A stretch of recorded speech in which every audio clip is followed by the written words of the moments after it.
सारा देश देख रहा था जिस तरह की एक गुंडागर्दी थी। अगर संशोधन विधेयक पेश हो रहा था गृह मंत्री द्वारा, उसे प्रेमचंद्रन ने सवाल उठाया है कि साहब जल्दी में, उन्होंने कहा कि हम इस बिल को जेपीसी को भेजने वाले। जब भारत के गृह मंत्री ने सदन में कह दिया स्पीकर साहब से कि हम इस, तो फिर नहेश था इसमें, लोकसभा राज्यसभा की सारी पार्टियों के सांसद उसके मेंबर होंगे, फिर विचार होगा, उसके बाद बिल आएगा।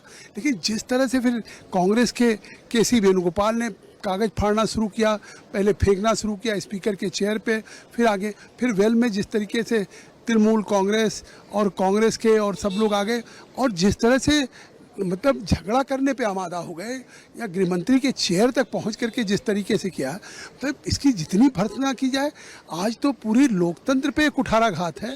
जिस तरह से संसदीय मर्यादाओं का आज उन्होंने उल्लंघन किया। आखिर एक संशोधन विधेयक अगर प्रस्तुत किया जा रहा था गृहमंत्री से, और गृहमंत्री ने इस बात को कह दिया स्पष्ट कि हम इस पे स्पीकर साहब प्रस्ताव करते हैं कि ज्वाइंट पार्लियामेंट्री कमेटी बन जाए, इसके बाद तो सदन को शांत होना चाहिए। इससे साफ है जानबूझ करके जो सदन लगातार बाधित कर रहे थे, आज उसकी पराकाष्ठा हो गई। कोई सांसद ऐसे आप बता सकते हैं जिन्होंने इस तरह से व्यवहार किया है? सारा देश देख रहा है, ये स्पीकर साहब को कार्रवाई करनी चाहिए।